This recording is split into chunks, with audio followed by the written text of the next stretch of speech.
In today's video, I am going to be breaking down simple basketball plays that you can run with your team if you want to beat and destroy zone defenses. A very simple offensive strategy is the 5-out offense, and you can go grab the complete guide to the 5-out offense down in the description below. Okay, so first, let's say we're going up against a 2-3 zone. We have to understand how to beat that, and which is, generally speaking, if you have the ball at the point, you're going to usually have both players come up and try and trap the top to try and force that player towards the left or right sideline. This will usually also lift up the zone as well. One very simple and easy strategy is a pass and cut, where you just basically pass the ball to player 2. That will bring over players 1 and sometimes player 4, but he should be hovering in the passing lane. And then player 1 will then cut towards the basket. You can get a quick, simple pass into player 1, which will draw player 5 or player 4 or both.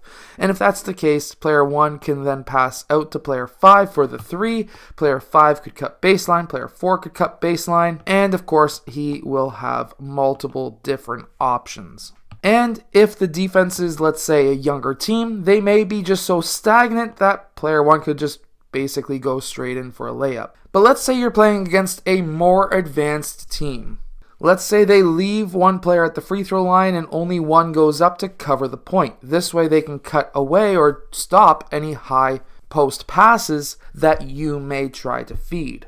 If this is the case, then you can do one of two things. You can have players 2 and 3 go to the high post, and you can try and get that ball into that high post by using fake passes, because by getting that ball into the high post, you're going to be drawing up most of the time the defenders from the baseline. But if they are covering that high post like a 1-1-3 style zone, then they're going to be allowed or able to keep their men along the baseline, so there's no baseline cuts. If this is the case, after you make that pass here, player 1 fills over here into an overload style offense where you can kick the ball out that will draw player 4 up, and then you can pass over to player 5 who can drive baseline. You can also run a horn style offense where you can bring up the corner players.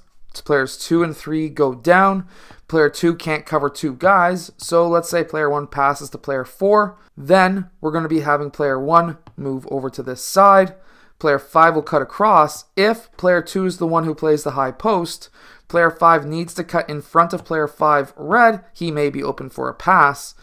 But usually what will happen is now we've created a super overload with 4 players on one side for 3 defenders, and you're going to be able to just pass the ball around, stay stagnated. That can be a 3. He may pop out. This could be a 3.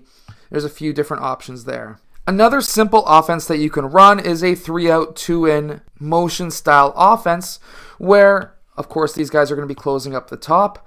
Player 1 is going to pass over to player 3. That's going to draw player 3 out. And then the defense will usually shift like this, where now after player 1 makes that pass, he can cut down towards that corner. You've now created an overload, basically 3 players, 4, of course, 2 players to defend. Player 2 is going to be coming over and he should be trying to double that. And player 3 can then pass down to player 1 for a 3. If they've got that covered perfectly, player 4 will then pop up, create a super overload. You've got 4 players for 3 players to defend. Somebody's going to be open somewhere. If you want to swing, what you can do, and what I personally like to do with older teams, is player 2 cuts to the high post, player 4 pops up. We can swing that around that way. That confuses player 1. Or what a lot of coaches do, which is easier, is player 2 cuts, get that pass, and then player 5 moves over, player 4 moves down, player 1 moves across the baseline, and then we can swing that ball around. Player 2 goes back down. Now, because one way of beating a zone is by swinging it from one side and over to the other side, you can create a lot of holes doing it that way. And then this defense will be shifted once again, and player 4 again goes to the high post. The easiest offense, however, in my opinion, is the 5-out. I hope that you've enjoyed today's video. Make sure to go check out the complete guide to the 5-out offense down in the description below, and I'll see you guys again next time.